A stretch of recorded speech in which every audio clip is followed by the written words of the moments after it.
C'est bon, go.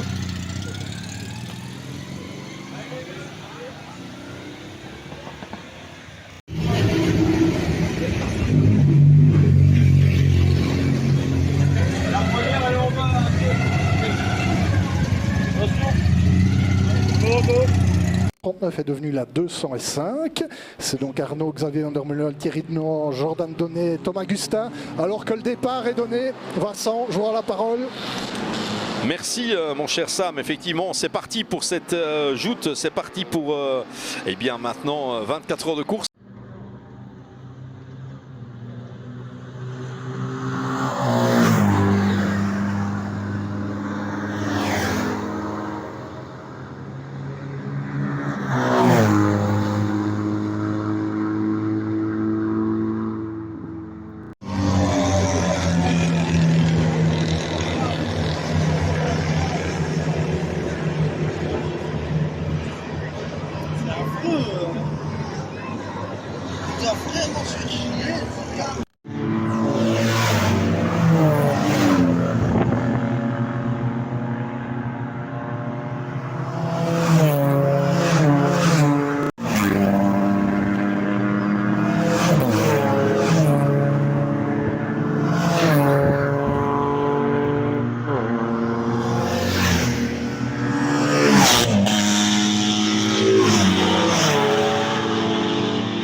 C'est lui.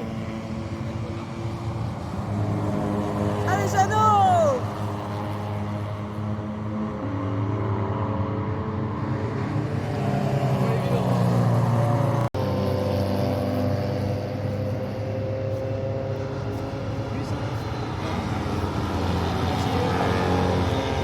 Allez, Jeannot! Laisse pas doubler le double gauche.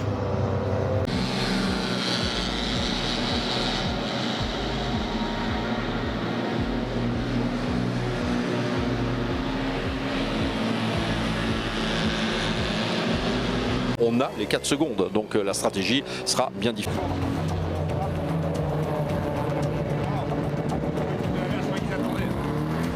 Ils attendent, tu regardes là. Et l'arrêt de la numéro 276, changement de collecteur d'échappement sur la numéro 276. Alors on jette un œil à notre liste, la 276 c'est Oustekar Verde, bah oui, Tristan Foldesi, Calvin de Groot, Fabrice Cornelis et Mathias Ronzani, voilà qui est assez important, hein. C'est une voiture qui a marqué le début de course de son empreinte au niveau des C1. La numéro 276 c'était Tristan Foldesi qui était au volant bien évidemment, et là ça se complique quelque peu pour Tristan Foldesi. Tout au niveau de vos relais là maintenant, vous avez déjà roulé aujourd'hui? Absolument pas, vous allez rouler au cœur de la nuit histoire de bien vous compliquer l'existence. Ça va se passer comment? C'est ça, je commence au cœur de la nuit, je prends le prochain relais. J'ai pas encore roulé, mis à part évidemment les qualifs, mais donc voilà, c'est 11h30 normalement, si tout va bien, on est dans la voiture. Bon, cela dit, les conditions sont on ne peut plus parfaites pour cette édition. On a vécu des éditions bien plus foireuses au niveau météo des 24 heures de chevaux. Là, c'est sec, il n'y a pas trop de pièges visiblement. C'est ça aide beaucoup, c'est sûr. La seule crainte, si je peux dire, c'est le mix avec les CA. J'ai encore jamais roulé avec les CA en piste et Et donc, bah, oui, j'ai une petite appréhension sur la cohabitation, je vais dire. Mais bon, en même temps, j'avais un peu la même appréhension en BGDC il y a 2 semaines. Et j'ai été vraiment impressionné par le fair play qu'il y avait sur la piste. Donc, bah, j'imagine qu'ici, ça va être pareil, quoi. Dites, il y a 2 semaines, vous étiez à Zolder en BGDC, vous n'étiez pas ici à Spa, ça nous a dérangé un petit peu, ça nous a un peu titillé, vous savez, Benjamin. Pourquoi vous n'étiez pas là aujourd'hui Comment ça? en BGDC? Ah, en BGDC, bah, il faut choisir.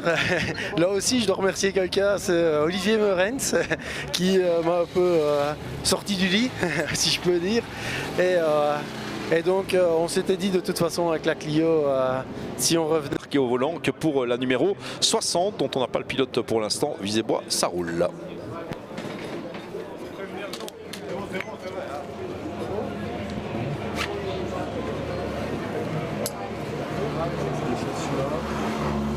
Qui est prêt à dégainer les stanteurs là.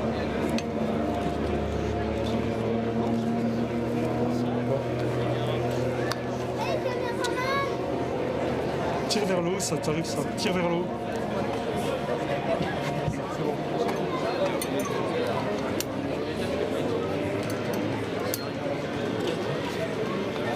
Ton volant tu l'as?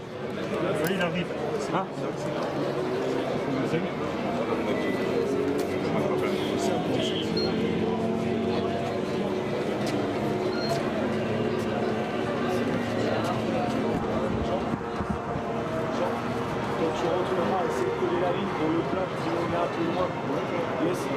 Restez dans la partie haute et coller à la ligne.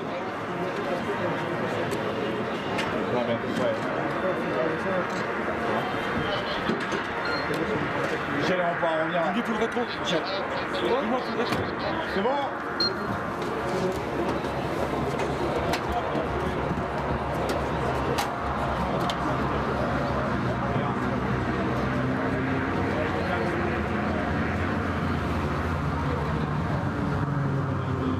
Voilà, et puis une catégorie dont on n'a pas encore parlé, c'est la catégorie classique avec 2 pattes folles, la 435 de Lenny Cansan et Justin Cansan, Marie Bourgeois, Guillaume Flippo et Guillaume Sanctacruz qui sont leaders avec le numéro 435.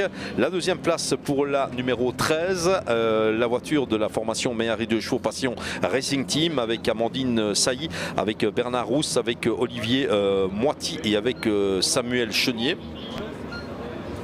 Et c'est la 84 qui est pour l'instant 3e de catégorie dans cette catégorie classique. Crazy Snail avec Jimmy Levasseur, Florent Mercier, Guillaume Bourbonnois, Claudio Boba et Frédéric Pereira Lopez. Voilà où on en est dans cette catégorie qui a une forte connotation française, hein, bien évidemment. Cette catégorie classique, très clairement, c'est de tradition. Et des voitures qu'on apprécie tout particulièrement parce qu'elles se dandinent de virage en virage, bien évidemment. C'est vrai que ça va beaucoup moins vite que les hybrides avec mécanique BMW, mais quelque part le début de l'histoire des 24 heures de chevaux, il est là, hein, avec cette catégorie classique. Les premières éditions sur un circuit hautement improbable, on en a parlé en début de journée avec Eric Faure, bien évidemment, avec Luc Willems, de ces premières éditions complètement surréalistes des 24 heures de chevaux, une aventure du Santa Fe qui allait finalement durer très très longtemps et qui est toujours en train de se dérouler pour l'instant sur le circuit de Spa-Francorchamps dans son intégralité. Ce n'était pas le cas au début, on était sur les voies de contournement comme on les appelle généralement. Et donc on ne peut que saluer la... Allez grand, ça fait plaisir.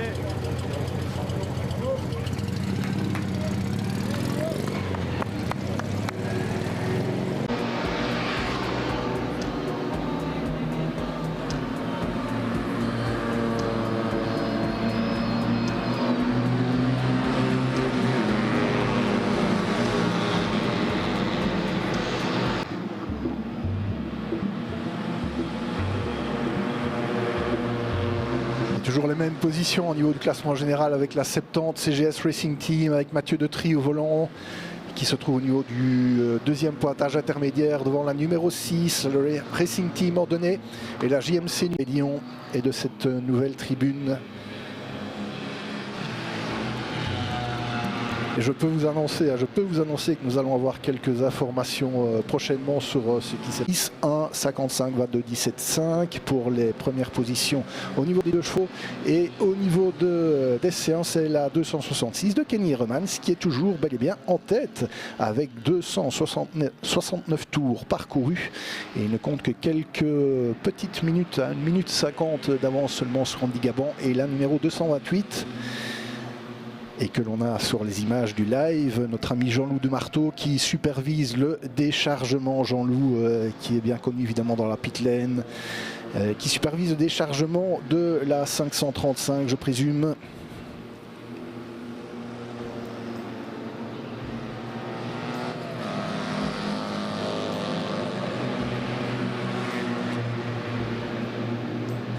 Et que l'on reconnaît également notre ami Pierrot qui est chauffeur, des chauffeurs attitrés des camions plateaux ici sur le circuit de Spa-Francorchamps. Merci à tous pour vos efforts et qui permettent d'assurer un bon déroulement de ces épreuves. Encore une fois, que ce soit les commissaires de piste, les commissaires de pit lane. Et avec un tête à queue au niveau de la chicane, c'était apparemment la numéro 91. Qui est parti en tête à queue à cet endroit mais qui peut repartir.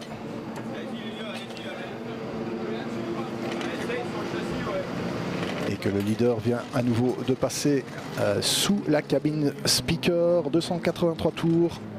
Et toujours ce déchargement du plateau pour la 535 française de Citropote qui se trouve du côté haut de la pit lane endurance. Ça fait toujours plaisir de voir que ces classiques sont toujours bel et bien en piste durant ces 24 heures de chevaux. C'est elles qui ont créé l'histoire et la légende de cette épreuve ici à Spa-Francorchamps avec la dernière date au niveau du calendrier sportif de la saison.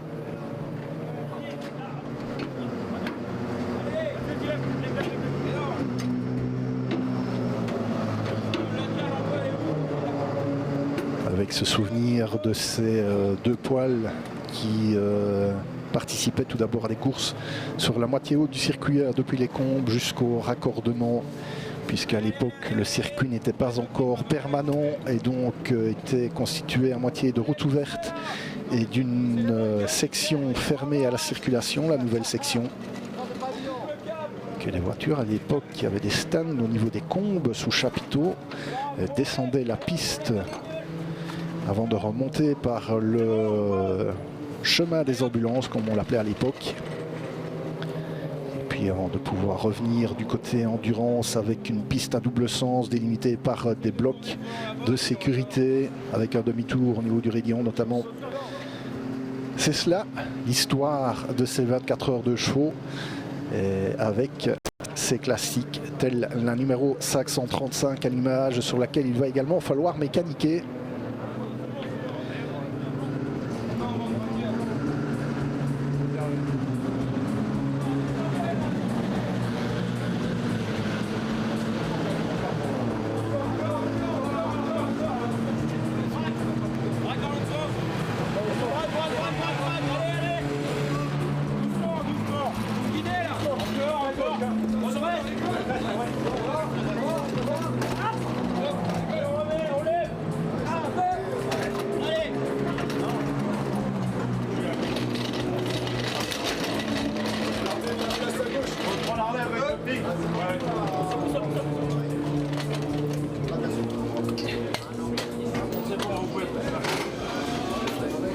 Les chandelles.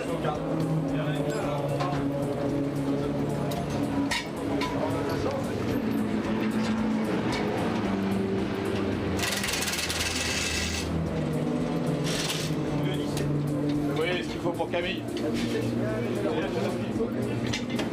Encore un peu.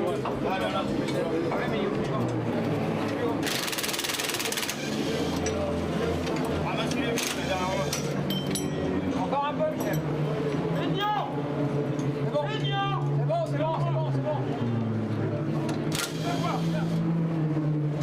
C'est bon, c'est le 14. Elle pose pas là. Hein? Elle pose pas, mais c'est pas grave. À côté, à pied.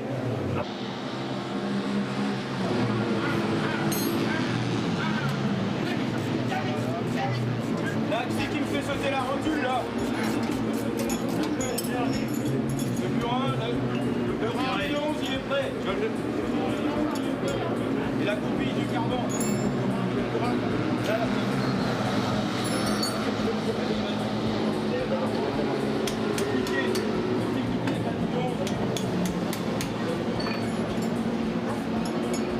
Dans le mauvais sens, les gars.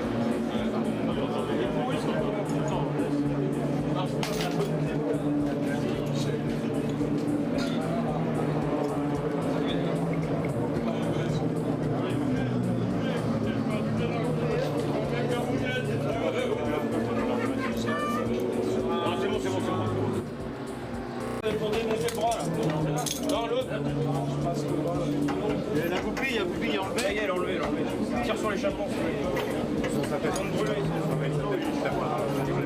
Non, bah attends, on va faire une goupille. Arrête. J'ai chier ça. On va voir ça.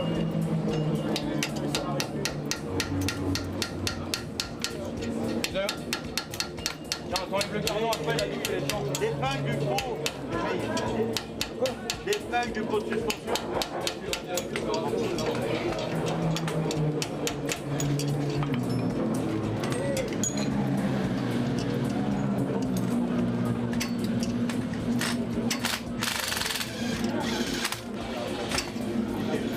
Va me chercher ma clé. C'est bon, ça va à peu près. Je tente encore, tu vois, je vois le pif-paf, je saurai si j'ai la direction ou pas. Je passe le pif-paf à merveille dans le virage d'après, sur la route.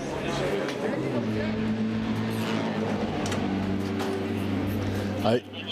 Avec une sortie au niveau du raccordement, au niveau du virage plus exactement qui précède le raccordement, c'est une C en bleu qui est arrêtée à cet endroit-là, qui est allée taper le mur. Elle est sans doute passée un peu trop au-delà du vibreur et repartait juste dans le mur en face.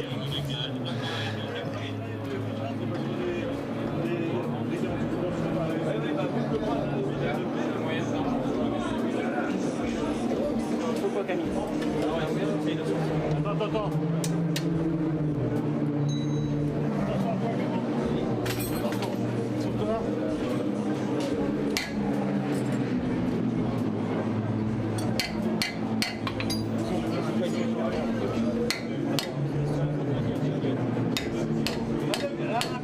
Il y a un pied de biche, près de l'armoire là-bas.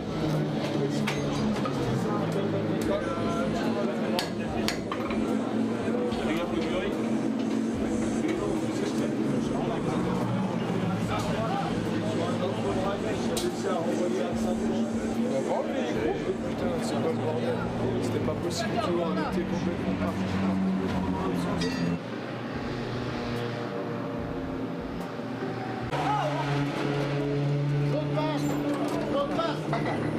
Attends. Je crois qu'il faut de temps en temps.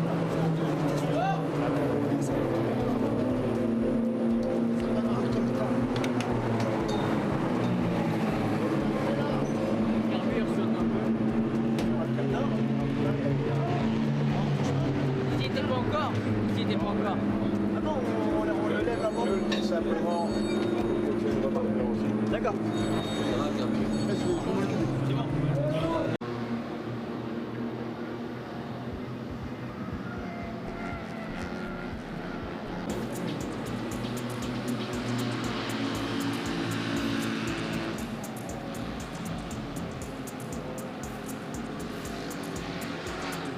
Sur le message de la direction de course, une pénalité pour la voiture 252, stop and go penalty de 5 minutes. Proto, pas de changement, TPK Racing Team bien sûr se dirige vers la victoire et la 123 de Dutch Diane Racing Team, c'est Van der Goes. Il ne fallait pas espérer être beaucoup plus haut avec une voiture aussi jeune. Et puis voilà, ça a tourné et puis sur le coup de 2 h du matin. Les stagiaires n'ont rien lâché pendant les 24 heures là, et on croise les doigts pour que les 3 heures qui restent se passent super bien. Et je vois au niveau du classement qu'on est en train de remonter tout doucement vers la voiture cousine de Jean Gascard, l'autre Burton. Donc qui sait, on va peut-être passer le drapeau à damier. En tout cas, on l'espère, l'un à côté de l'autre, ça pourrait être. Ce serait pas mal, effectivement. Les deux.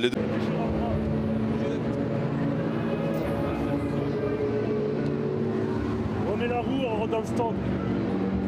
T'as mis les roues. C'est parce que les coups ils vont se serrer. On resserre, non? On peut enlever la marotte qui roule tout ça. Ah ouais, mais on tient pas, on roule à 30 dans les virages. faut pas la faire promener. On remet la vieille roue à ce moment-là, on va c'est exactement.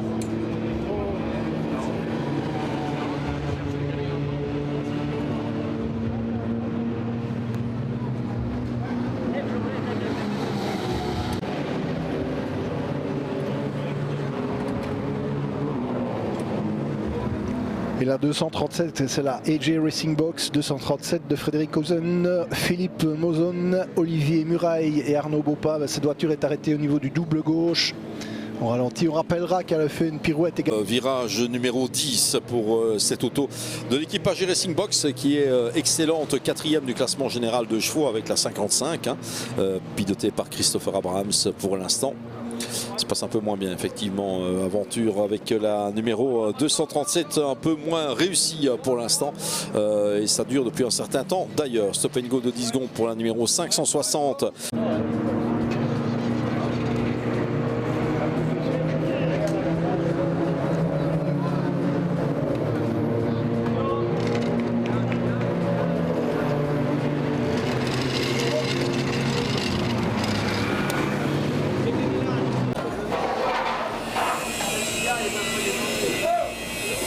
Au secteur 2, le temps qu'il fasse le tour, ça ils l'ont dégagé, ça y est.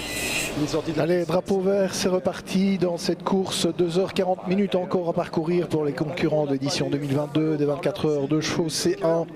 La 18 et la 72 ont été dégagées, elles vont rentrer sur le plateau. pour les sponsors. Et c'est reparti. Ils sont suicidés déjà. Ils sont suicidés les sponsors.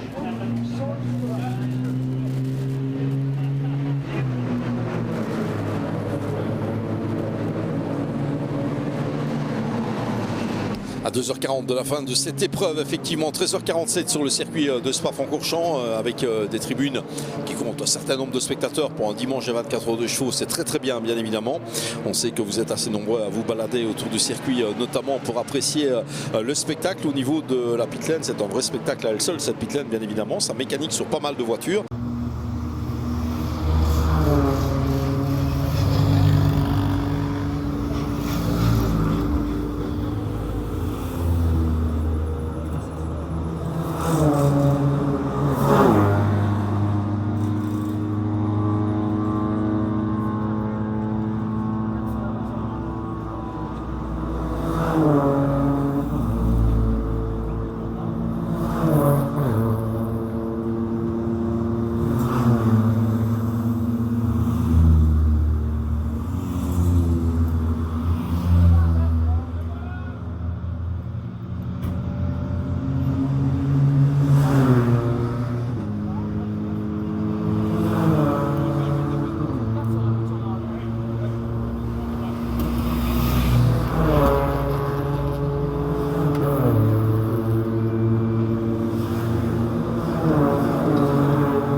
puis on était curieux également de voir un peu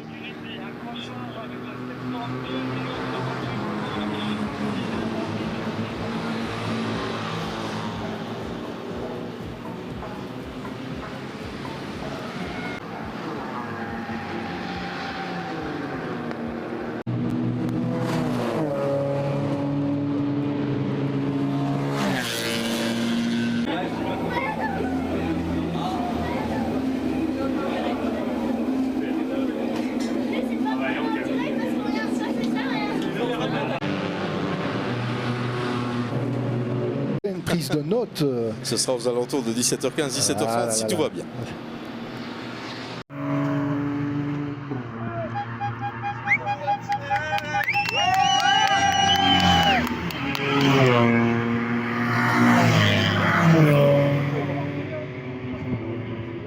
Bon retour.